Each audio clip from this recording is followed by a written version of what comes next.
अमनेर तालुक्यातील ताज्या बातम्या व ठळक घडामोडींसाठी पाहत राहा JBN महाराष्ट्र।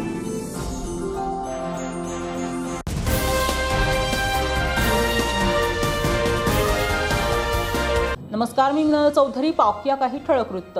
जळगाव शहरात राजकीय वादातून कायदा व सुव्यवस्थेचा प्रश्न निर्माण झाल्याची धक्कादायक घटना समोर आली आहे। महापालिकेच्या टेंडरवरून 2 गटांमध्ये झालेला वाद थेट पोलीस ठाण्यापर्यंत पोहोचला असून या प्रकरणात भाजपाचे माजी नगरसेवक कैलास सोनवणे यांना मारहाण करण्यात आल्याची घटना घडली आहे।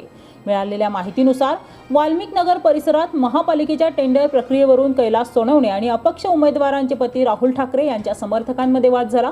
सुरुवातीला झालेली बाचाबाची नंतर जोरदार हाणामारीत बदलली। या घटनेची तक्रार देण्यासाठी कैलास सोनवणे हे शनीपेठ पोलीस ठाण्यात आले असता तेथेही राहुल ठाकरे यांनी त्यांच्यावर पुन्हा हल्ला केल्याचा आरोप आहे।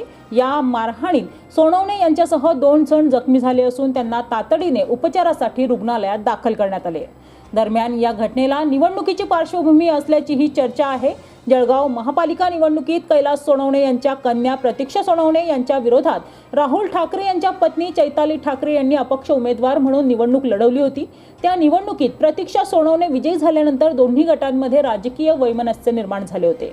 घटनेचे गांभीर्य लक्षात घेऊन पोलीस अधीक्षक डॉक्टर महेश्वर रेड्डी यांनी स्वतः शनीपेठ पोलीस ठाण्यात भेट देत परिस्थितीचा आढावा घेतला।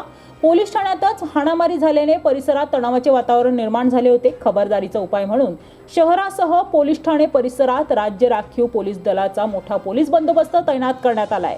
दरम्यान महापालिकेच्या टेंडरवरून 2 गटांमध्ये वाद होऊन हाणामारी झाल्याची प्राथमिक माहिती समोर आली असून या प्रकरणाची गंभीर दखल घेण्यात आली आहे। दोषींवर कठोर कारवाई केली जाईल अशी माहिती पोलीस अधीक्षक डॉक्टर महेश्वर रेड्डी यांनी पत्रकारांशी बोलताना दिली आहे।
राडा झाल्याचं पाहिलं म्हणजे 2 गटात वाद झाल्याचं पाहिलं म्हणजे नक्की काय घटना आहे, काय कारवाई केली?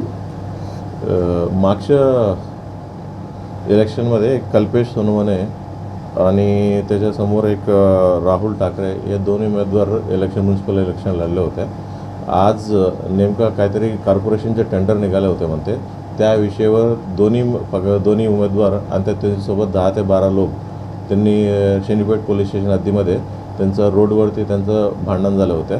त्यांनी दोन्ही पार्टीला एक दुसऱ्यांचं मारहाणचं वगैरे झाले होते. मग त्या संदर्भाने पोलीस स्टेशनला दोन्ही लोकांना पोलीस स्टेशनला आणले होते. मग त्यांच्या दोन्ही लोकांचा फिर्याद नोंदवणं चालू होत्या. एकाला एका रूममध्ये, दुसऱ्याला दुसऱ्या रूममध्ये त्यांना बसून घेतलं. मग ही जेव्हा घटना ते रोडवरती मारामारी झालं होतं तेव्हा राहुल ठाकरे ह्या माणसं तिथं नव्हते.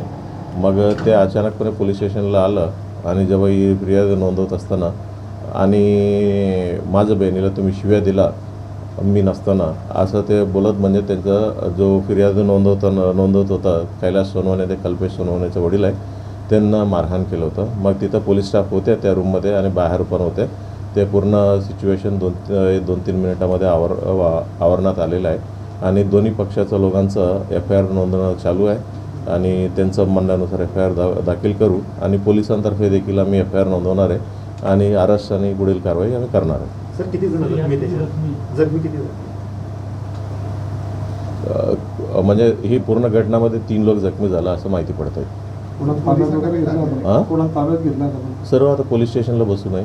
म्हणजे आम्ही तर एक्झॅक्टली म्हणजे त्यांचं फिर्याद काय आहे आणि किती लोकांचं इन्व्हॉल्वमेंट आहे हे तपास करून निश्चित करतो. आता घटना होऊन फक्त 1च तास झालेला आहे, म्हणजे ते पूर्ण निश्चित करायला मग थोडा वेळ लागते.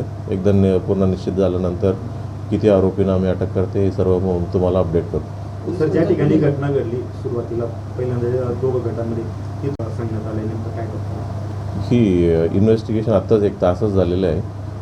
पूर्ण इन्व्हेस्टिगेशन केल्यानंतर म्हणजे एक्झॅक्टली काय कोण काढलं होतं ही सर्व गोष्टी आम्हाला क्लिअर होईल आणि एकदा क्लिअर झालं की तुम्हाला अपडेट करू. निवडणुकीच्या वादाची काही किनारे कोणत्या पक्ष आहेत?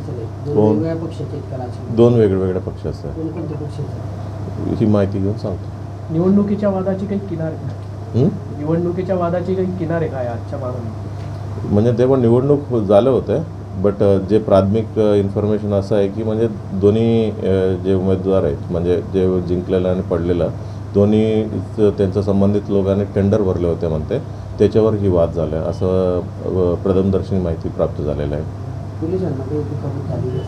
पोलिसांना काय झालेलं नाही सर. ते पोलीस ठाण्याच्या आवारातच 2 आता पूर्ण क्लिअर सांगितलेलं आहे ना मी. या बातमी इथेच थांबूया. ताज्या अपडेटसाठी www.jbnmaharashtra.com या आमच्या वेबसाईटला लॉग इन करा. तसेच यूट्यूबवरील आमचे व्हिडिओ पाहायला विसरू नका आणि गुगल प्ले स्टोअरवरील JBN न्यूज ॲप डाउनलोड करून JBN महाराष्ट्र चॅनल लाईव्ह पहा. नमस्कार.